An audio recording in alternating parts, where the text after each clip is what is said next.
어느 대형 교회에서 나에게 교회란 이라는 설문을 돌린 적이 있습니다. 나에게 교회란 어떤 의미가 있는지 정의를 해보자.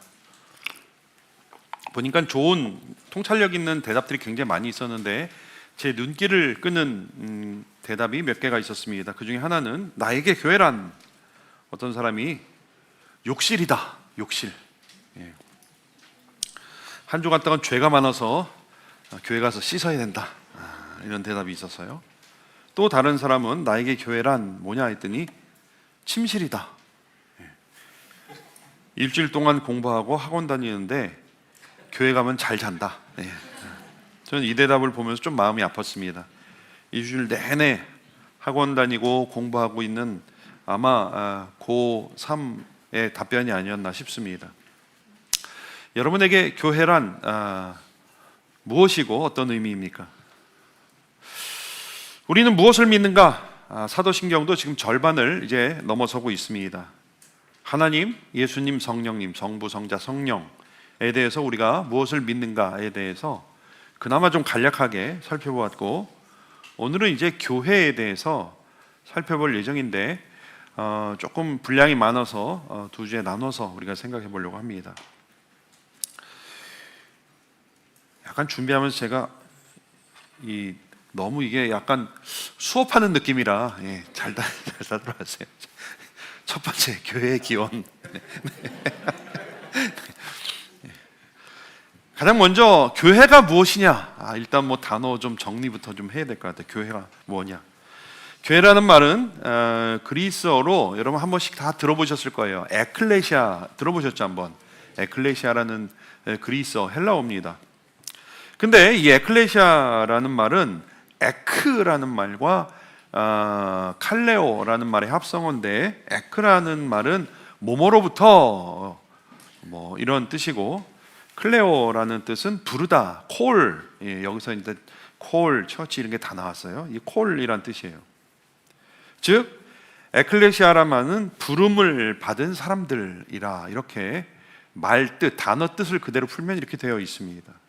어디로부터 부름을 받았냐? 우리는 세상으로부터 부름을 받았다는 것이죠. 그러니까 여기서 교회는 일단은 전제로 깔고 있는 것은 건물이 아니에요. 건물이 아니라 부름을 받은 사람들이다 라는 것을 우리는 전제로 시작을 해야 됩니다. 본래 그리스 문화에서 이미 예수님 오시기 이전에, 신약성경에 쓰여지기 이전에 에클레시아라는 말이 종종 쓰였습니다. 그것은 뭐냐면 자격 있는 폴리스의 시민들, 폴리스 이제 도시국가잖아요.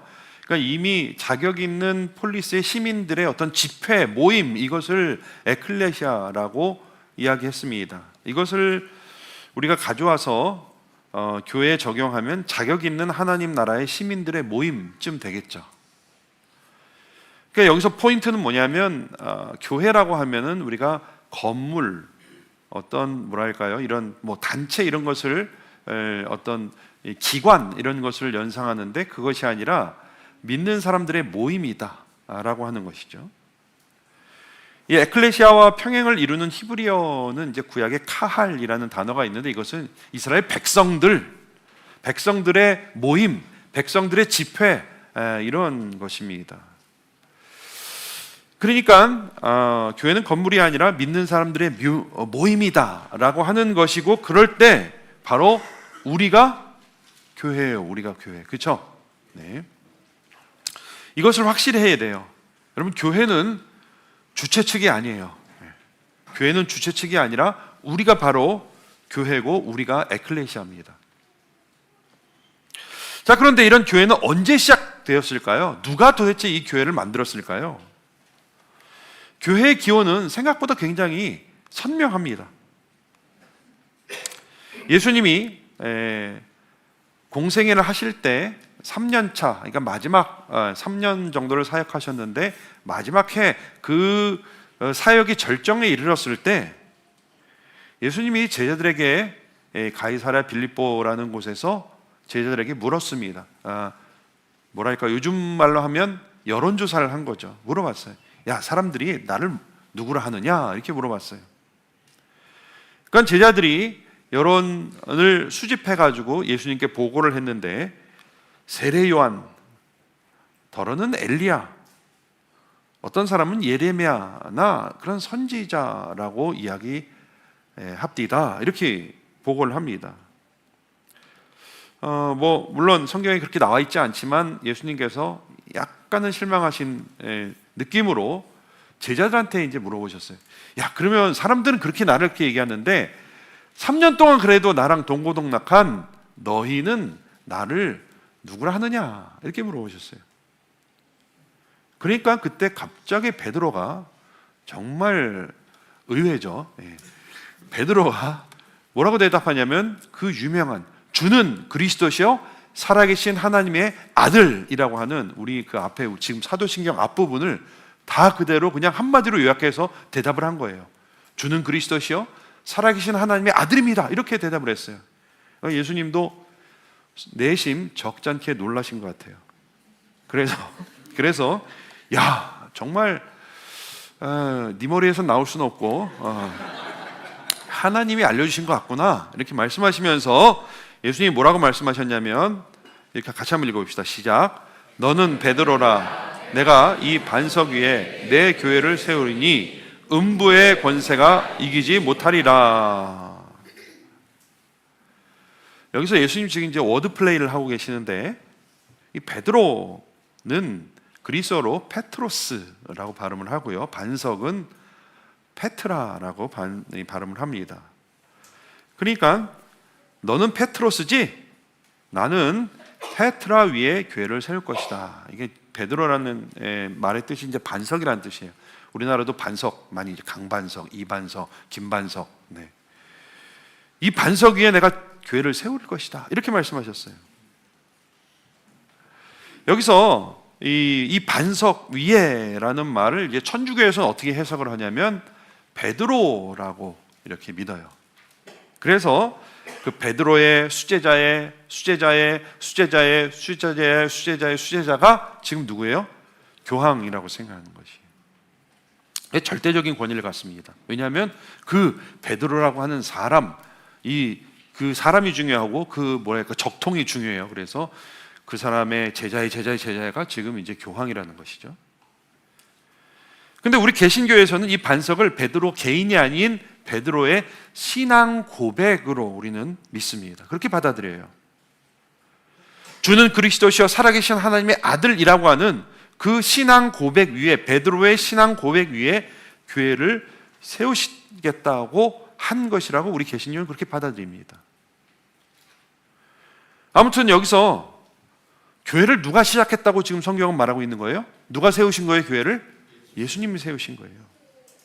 예수님이 이 베드로의 고백 위에 교회를 세우신 것입니다. 교회의 시작은 누구예요? 예수님이에요. 이것은 우리에게 굉장히 중요한 시사점을 던져주죠. 첫째로, 교회는 후대의 필요에 의해서 만든 그런 단체가 아니라는 것이에요. 예수님으로 시작된, 조금 더 바꿔 표현을 하면 신적인 기원을 갖는 모임이라는 것이에요. 그냥 혼자 신앙생활 하다가 아이고 좀 힘들다, 우리 모여서 같이 신앙생활 하면 좀 더 낫지 않겠어?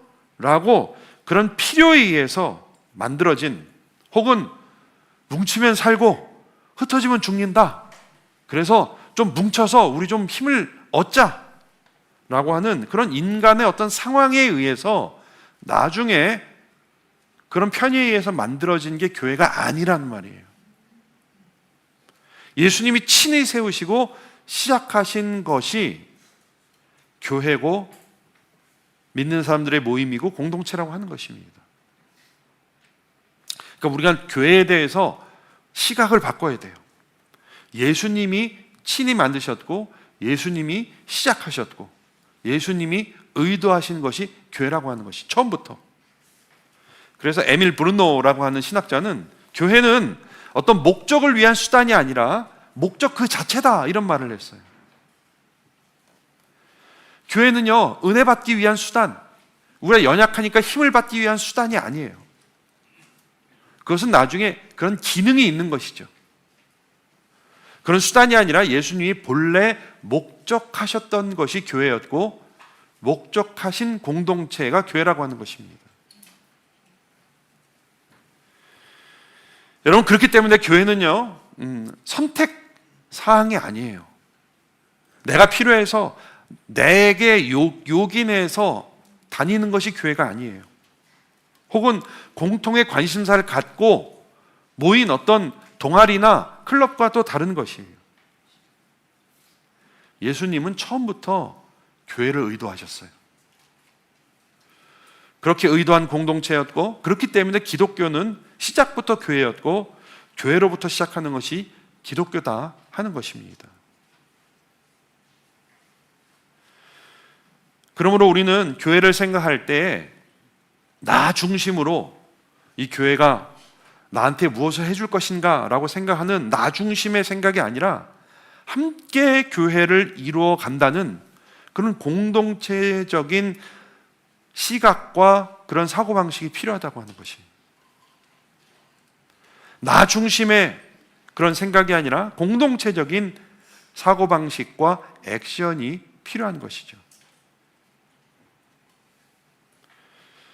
그래서 이와 같은 교회는 예수님으로부터 시작된, 예수님이 목적했던 그러한 모임입니다. 자, 그런데 오늘 사도신경에는 교회를 교회라고 하지 않고 공회라고 표현을 했어요. 그렇죠? 거룩한 공회와, 교회와 공회는 뭐가 다를까요? 교회와 공회, 이 공회는 영어로 보면 카톨릭 처치라고 되어 있어요. 카톨릭 처치. 많은 사람들이 가끔 이것을 천주교를 말하는 것으로 혼동을 합니다. 그래서 심지어는 이런 이유 때문에 사도신경을 안 외우는 교회도 있어요. 그거 천주교에서 하는 거 아니야? 이렇게. 그러나 여기서 카톨릭이라는 말의 뜻은 천주교가 아니라 공적인, 보편적인 이라는 뜻이에요. 우리가 교회 하면요, 하나비전교회, 원천교회 이렇게 지역교회를 떠올리기가 쉽죠. 물론 지교회도 교회예요. 그러나 우리가 공회라고 표현할 때는 보다 전체적인 어떤 유니버셜한 그런 교회를 말하는 것이에요. 일종의 뭐랄까 집합명사예요. 모든 교단과 교회를 통틀어서 전체의 교회를 우리가 공회라고 이렇게 표현하는 것입니다. 다만 이것을 개별 교회와 구분하기 위해서 공회라 이렇게 표현한 것이에요. 그래서 요즘 이렇게 현대어로 번역한, 이거 사도신경을 번역한, 현대어로 번역한 데를 보면은 뭐 우주적인 교회, 뭐 전체적인 교회 이렇게 바꿔 쓰는 데도 있어요. 다만 우리 모두는 지역교회를 통해서, 지역교회라고 하는 어떤 실체적인 교회를 통해서 공교회에 속하게 되는 것이죠. 그래서 지역교회와 이 공교회, 공회는 다른 개념은 아니에요. 우리가 공교회에 이런 공회에 속하게 되는 것은 지역교회를 통해서 공회에 속하게 되는 것이죠.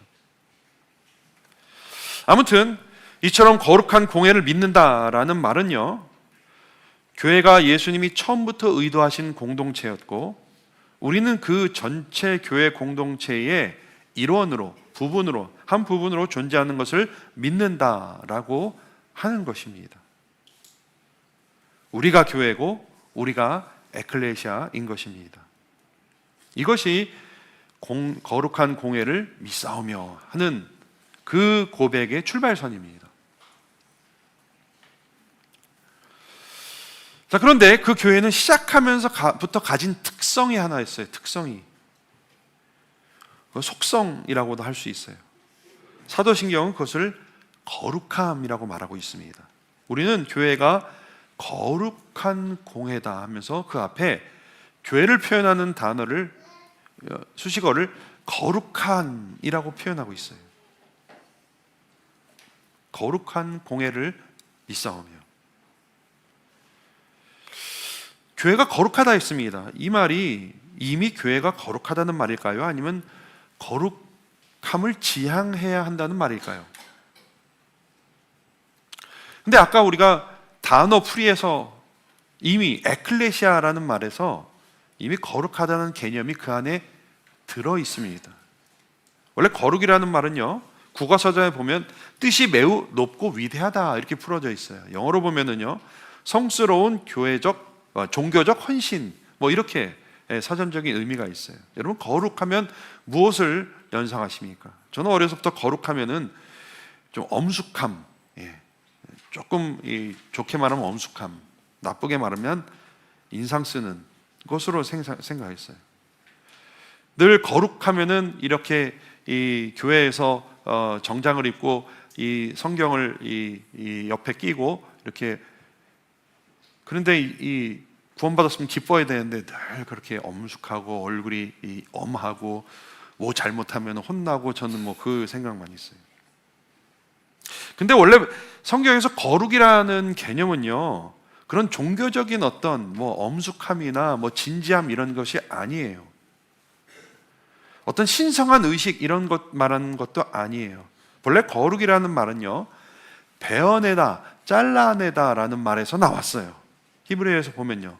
그래서 거룩이라는 말은 다른 동의어를 말씀드리면 분리 혹은 다르다와 같은 의미예요.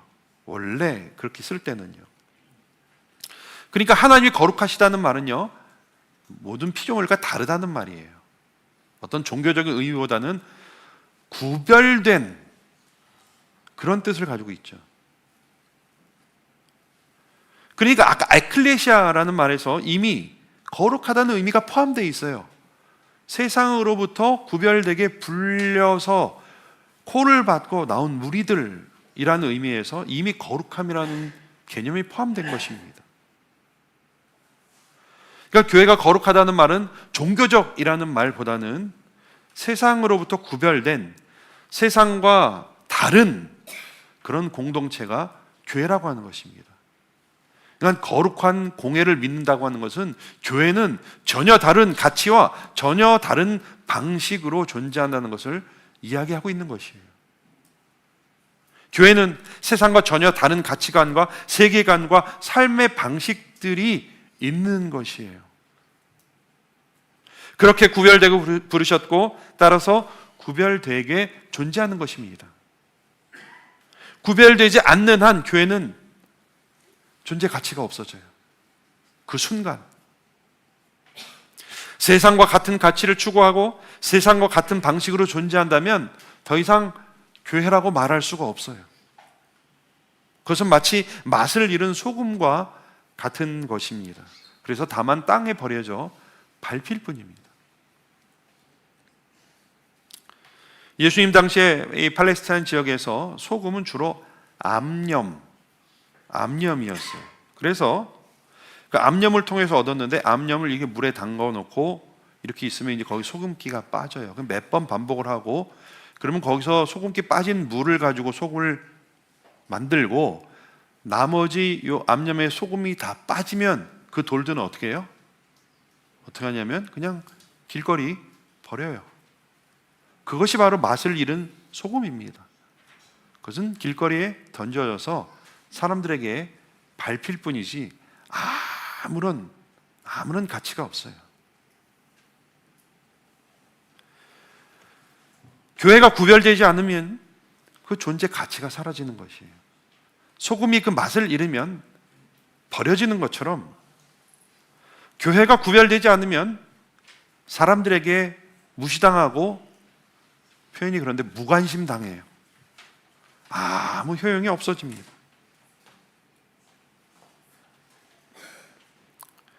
당연히 이 구별됨에는 윤리적인 구별됨도 포함이 되어 있어요. 교회는 세상과 달리 영적으로뿐만 아니라 윤리적으로도 순전해야 되고 구별돼야 돼요.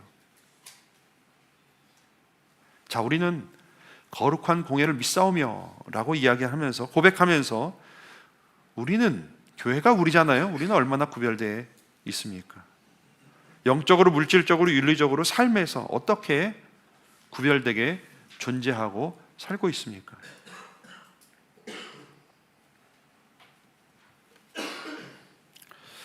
오늘 한국 사회에서 교회가 왜 영향력을 발휘하지 못합니까?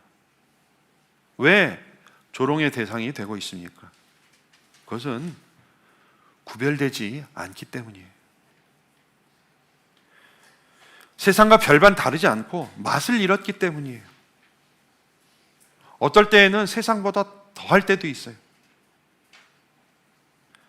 세상 사람들이 볼 때는 더 이상 교회가 거룩해 보이지 않기 때문에 그런 것입니다. 이것은 숫자와 상관없어요.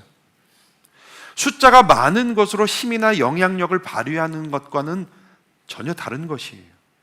오히려 그렇게 힘을 써서 숫자로, 힘으로 영향력을 발휘하는 것은 세상적인 힘이에요. 세상에서는 그렇게 숫자로, 힘으로 영향력을 발휘하려고 하죠. 그러나 교회는 그런 것이 아닙니다. 거룩함으로 영향력을 발휘하는 것입니다. 우리나라 기독교 전래 초기에 기독교인이 무서워서 평양감사, 그 좋다던 평양감사를 안 간다는 사람들이 있었어요. 왜냐하면 가면 예수쟁이들이 너무 거룩하게 살기 때문에 비리를 저지를 수가 없고, 당시에 그 평양감사 가려면은 돈을 지금 말로 수억을 써야 돼요. 그러면 평양감사 가서 어떻게 해야 돼요? 수억을 걷어들여야 되는데 그걸 못하는 거예요. 예수쟁이들 때문에. 근데 그때 기독교 인구가 얼마나 되는지 아세요? 얼마나 됐을 것 같아요? 한 1% 됐을 것 같으세요? 0.1% 됐을 것 같아요? 0.075%예요. 전 인구에 비해서 정말 택도 없는 인구예요. 근데 그 사람들이 무서워가지고 탐관오리들이 그들의 그 거룩함을 두려워했단 말이에요. 만만하게 보질 못했어요. 핍박은 했겠죠. 근데 그렇게 두려워했어요. 이만열 교수님이 연구한 게 있는 3.1운동 당시 기독교인이 전체 인구의 1.3% 정도 됐다 그래요. 이제 1% 조금 넘은 거죠. 1919년에. 근데 영향력치를 대충 봤을 때 20%에 달했다. 이런 얘기를 했어요.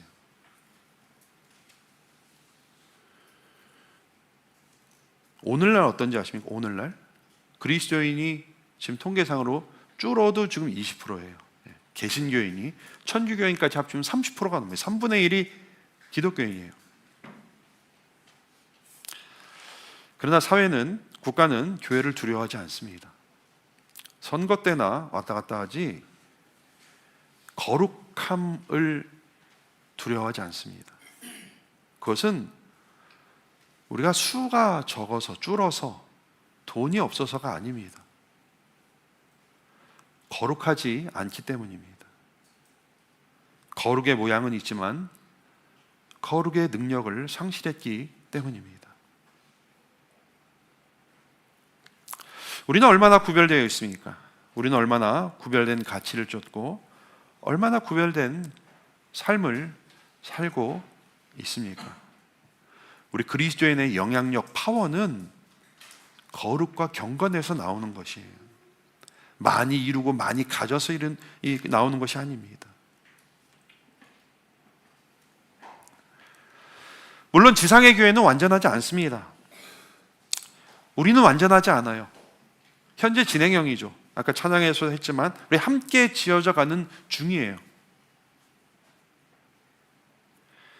하지만 아직 완전하지 않다는 것이 거룩하지 않음의 핑계가 될 수는 없습니다. 여러분, 호랑이 새끼도 호랑이입니다. 우리 역시 완전하지 않아도 거룩한 교회입니다, 여러분. 우리는 구별되게 부르심을 받았고 구별되어야 합니다. 스스로에 대해서, 우리 사소한 말투에서, 다른 사람을 대하는 태도에서 진리에 대해서 우리는 구별되어야 됩니다. 그것이 우리의 본질이고, 그것이 우리의 존재이고, 그것이 우리의 무기입니다, 여러분.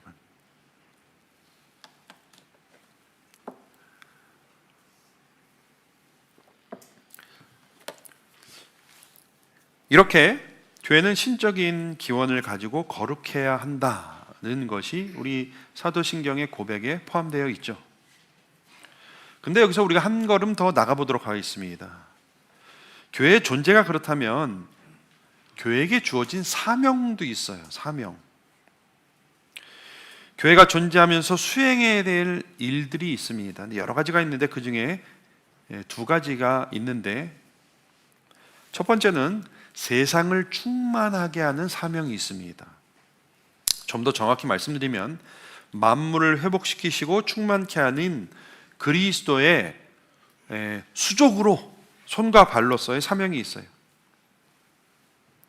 예수 그리스도의 만물을 충만케 하는 역사의 도구로 사용되어지는 사명이 있습니다. 예수님이 교회를 통해서 세상을 회복시키시고 아름답게 하시는데, 예수님이 세상을 그렇게 아름답게 하시고 회복시키시는데 교회를 통해서 그 일을 하신다는 말입니다. 이것을 좀 잘 이해하기 위해서는 우리가 창세기까지 거슬러 올라가야 됩니다.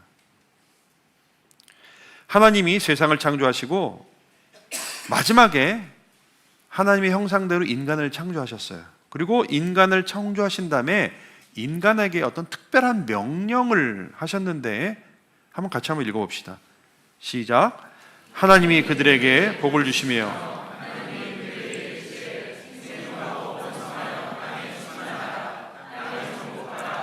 바다의 물고기와 하늘의 새와 땅에 움직이는 모든 생물을 다스리라 하시니라. 아멘. 이것을 이제 소위 문화 명령이라고 합니다. 문화 명령. 근데 문화는 여기서 문화와 문명, 뭐 이런 모든 것들을 포괄한 인간의 모든 활동을 말하는 것이에요. 하나님이 세상을 창조하시고 인간에게 특별한 임무, 미션을 주셨는데, 그것은 뭐냐면 세상에 충만하고 정복하고 다스리라, 생육하고 번성하라 하는 그런 명령을 주셨어요. 이것을 그림으로 표현하면 뭐 이런 겁니다. 하나님이 세상을 만드시고 인간을 통해서 세상을 이렇게 아름답게 하시고 충만하게 하시라고 이렇게 인간에게 미션을 주셨어요. 그 사명에 의거해서 아담은 에덴 동산에서 무언가를 했어요, 여러분. 뭐 전에도 말씀드렸죠. 여러분, 아담이 에덴 동산에서 뭘 했을까요? 에덴 동산에서 놀고 먹고 자고 만 했을까요? 두 가지를 했는데, 첫 번째는 육체 노동을 했어요. 육체 노동. 여호와 하나님이 그 사람을 이끌어 에덴 동산에 두어 그것을 어떻게 해요? 경작하며 지키게 하셨어요. 이게 바로 하나님이 명령하신 거죠. 여기서 이제 경작이란 말은 사실 히브리어에서 여러 뜻을 가지고 있어요. 뭐 섬김, 심지어는 예배, 뭐 다 포함돼요. 근데 인간이 할 수 있는 여러 가지 일들을 했어요. 적어도 아담은 동산을 가꾸고 관리하는 일, 지금으로 말하면 육체 노동을 했어요. 그러니까 뭐 낙원인 줄 알았는데 육체 노동을 했다 그러니까 얼굴 표정이 안 좋으신, 이때는 인류가 타락하기 전이기 때문에 고통과 수고가 있었던 때는 아니에요. 그러니까 아마도 힘듦이나 고통 없이 신나서 아마 노동했을 것 같아요. 여러분 뭐 신나서 일할 때 있죠? 죄송해요. 네. 막 그럴 때 있어요. 막 이 고통도 모르고 아마 그런 상태였을 거예요. 그래서 열심히 일을 했어요. 근데 두 번째 한 일은 뭐예요? 여러분 아실 거예요. 동물 이름 짓기를 했어요. 동물 이름.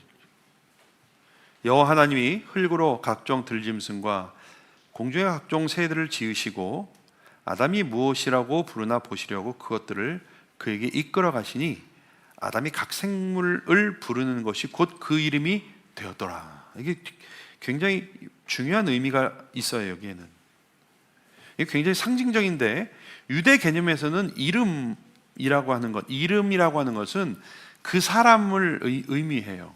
뭐 전에 제가 몇 번 말씀드렸어요. 이름을 짓는다는 것은 물론 이제 주도권이라는 의미도 있어요. 주권을 갖는 거예요. 이름을 갖는 것은, 주는 것은. 근데 그 의미를 부여한다는 게 있어요. 우리도 이름을 뜻으로 짓잖아요. 그렇죠? 뭐 서양 사람들은 그냥 뭐 이렇게 막 짓잖아요. 뭐 스미스 뭐 이렇게 짓는데, 베이커 뭐 이렇게 짓는데, 우리는 이 의미를 가지고 있잖아요. 그렇죠? 이현수, 어지러울 현, 빼어날 수. 네. 네. 근데 우리는 주로 희망사항을 이름에 집어넣잖아요. 그렇죠? 네. 어질현 했는데 제 어머니 저만 보면서 맨날 너만 보면 어지러워. 근데 이 유대인들은 이렇게 뭐랄까, 희망사항보다는 그 이름 그 딱 맞게, 좀 쉽게 설명, 생긴 대로, 좋게 말하면 지으심 받은 그대로 이름을 지었어요. 그럼 아브라함, 열국의 아비, 이렇게 명한 거예요. 선언한 거예요. 야곱, 뭐예요? 야곱, 발뒤꿈치 우리로 말하면 뭐예요? 이 발목 잡는 놈, 뭐 그런 이름에다 그런 걸 갖다 붙일까? 근데 그렇게 태어난 거. 에돔, 에서 뭐예요? 붓다, 빨갛다. 나올 때 보니까 빨겠어. 그러니까 너는 빨간 놈, 너는 뒤통수 치는 놈, 이렇게 좀 계속 야곱이라고 불리울 때 조금 그랬을 것 같아요. 모세, 여러분, 모세 뭐예요? 물에서 건졌다. 모세가 그 이름 받는데 3달 걸렸어요. 그러니까 3달 동안 숨기다가 이름을, 그 전에 이름 몰라요. 아마 안 지었을 가능성이 굉장히 커요. 근데 3달 동안 숨기다가 물에다 떠내려 보냈을 때 그 애굽 공주가 건져내잖아요. 그때 모세라는 이름을 지어줘요. 그러니까 이 이름을 짓는다고 하는 것, 이름을 부여한다고 하는 것은 의미를 부여하는 것이고, 의미는 그냥 되는 대로 부여하지 않아요. 잘 알고 있어야 이름을 지을 수 있는 것이에요. 그러니까 아담이 동물에게 이름을 붙이기 위해서는 동물을 충분히 알아야만 했던 것이죠. 이것은 일종의 뭐랄까, 연구를 한 거예요. 지금처럼 공부를 했다는 건 아니지만은 알매 과정이 있었던 것이에요. 그러니까 이거는 뭐 아까 육체 노동과 좀 대비를 하면 정신 노동에 해당하는 것이죠. 이같이 아담은 에덴에서 그냥 과일 열매 따먹으면서 유유자적한 것이 아니라 육체적으로, 정신적으로 열심히 일을 하면서 세상을 경작하고 연구하고 다스리고 충만하게 하는 일을 했던 것이에요. 그래서 하나님은 아담이라고 하는 이 인류, 인간이라고 하는 그 존재를 통해서 세상을 아름답게 하고 세상을 충만하게 하시는 일들을 하셨던 것이에요. 근데 문제가 생겼어요. 인간이 하나님과 같이 되려고 하나님을 거역하고 배신했던 것이죠. 그래서 모든 화목한 관계, 세상을 충만케 하는 그런 관계도 다 깨지게 됐어요. 땅은 엉겅퀴를 내고 수고의 땀이라고 하는, 그래서 그때부터 이제 노동이 힘들어진 거예요. 그런 저주가 임하게 됐습니다. 그래서 이 그림으로 표현하면 이렇습니다. 하나님으로부터 우리가 그 풍성함을, 생명력을 받고선 세상에게 그 생명력을 전달하고 그 풍성함을 전달해야 되는데 그것이 다 파괴되었던 것입니다. 그래서 아름답게 세상을 만들기를커녕 세상을 파괴하고 이용하고 써먹기 시작했어요. 그래서 자연은 파괴되고 인간을 공격하고 충만의 역사는 파괴의 역사가 된 것입니다. 이에 하나님은 다른 존재를 통해서 만물을 충만케 하시는 일을 하셨는데 그 존재는 다름 아닌 뭡니까? 교회예요. 교회. 다음 말씀을 같이 한번 읽어봅시다. 시작. 교회는 그의 몸이니 만물 안에서 만물을 충만케 하시는 이의 충만입니다.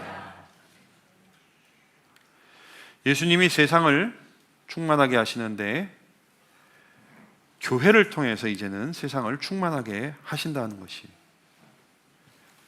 그래서 세상을 하나님의 뜻에 맞게 합당하게 발전시키고 아름답게 하는 일들, 그 미션이 누구에게 주어진 거예요? 이제는 교회에게 주어졌습니다. 교회는 이와 같이 세상을 아름답게 하고 회복시키고 충만하게 하는 그 사명을 띠고 태어난 것이에요. 그러니까 교회는요, 우리끼리 즐거운 클럽이 아니에요. 동아리가 아니에요. 머리 대신 예수 그리스도의 수족이 돼가지고 세상을 하나님의 다스림으로 아름답게 하는 사명을 감당하는 공동체인 것입니다. 우리 각각의 삶의 영역에서, 그리고 교회의 섬김 사역을 통해서 세상을 충만하게 하는 사명을 감당하는 공동체가 교회라고 하는 것이에요. 오늘 교회는 우리끼리 좋으라고 만들어 놓은 개토가 아니에요. 두 번째 사명은요, 소위 지상명령이라고 하는 복음 전파의 사명을 가지고 있습니다. 앞서 창조명령, 문화명령은 일반적인 차원에서 교회가 해야 되는 사명이라면 다른 특별한 차원에서 내려진 사명이 있는데 그것은 지상명령 최고의, 땅에서 명령이 아니라 최고의 지고의 명령이라는 뜻입니다. 그런 전도의 사명을 가지고 있습니다. 같이 읽어봅시다. 시작. 하늘과 땅의 모든 권세를 내게 주셨으니 그러므로 너희는 가서 모든 족속을 아버지와 아들과 성령의 이름으로 세례를 베풀고 지키게 하라. 네, 아멘. 교회는, 우리는요, 일반적인 차원에서 우리의 삶의 모든 영역에서 하나님의 뜻이 구현되도록 해야 하면서 동시에 영혼 구원을 위해서 사람들을 그리스도를 따르는 제자 삼기 위해서 노력해야 됩니다. 그것이 우리에게 주어진 사명이고 교회의 존재 이유입니다.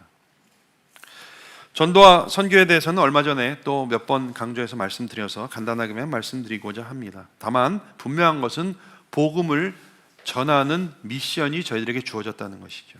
그것이 교회의 지고한 사명이라고 하는 것이에요. 또 교회의 사명이라고 하니까 여러분 유체 이탈하시면 안 돼요. 우리가 교회예요. 우리에게 주어진 미션이라 하는 것입니다. 아까 마태복음 다시 한번 읽어보도록 하겠습니다. 시작. 내가 이 반석 위에 내 교회를 세우리니 음부의 권세가 이기지 못하리라. 내가 천국 열쇠를 내게 주리니. 이 교회에게 주신 권위이며 권한이며 파워며 미션이 바로 이것입니다. 죽음의 권세를 이기는 천국 열쇠, 복음을 저희들에게 주셨어요.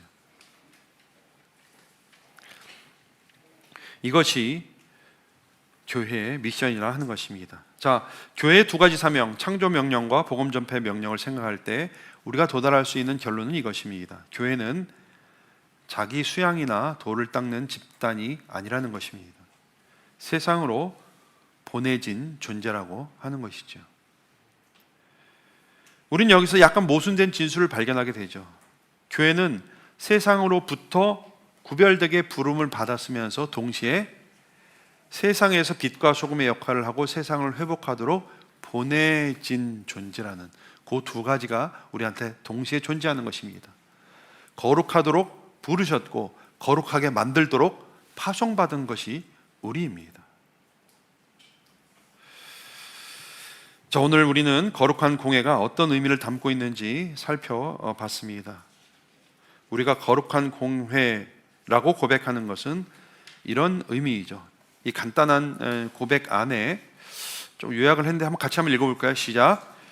예수님이 친히 주는 그리스도시여 살아계신 하나님의 아들이라는 고백을 하는 사람들을 불러 새로운 공동체를 세웠고 그 교회는 거룩해야 하며 세상을 하나님의 다스림으로 충만하게 하기 위해서 보냄을 받은 존재, 이것이 교회라고 하는 것입니다.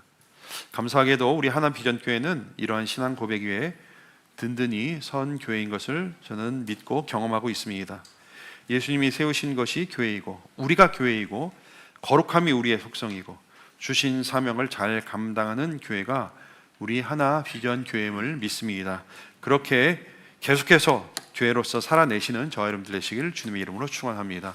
기도드리겠습니다. 하나님, 그냥 저희를 부르신 것이 아니라 이렇게 거룩한 공회로 부르셨고 또 세상을 향해서 이러한 미션을 가지고 가라고 우리를 보내셨습니다.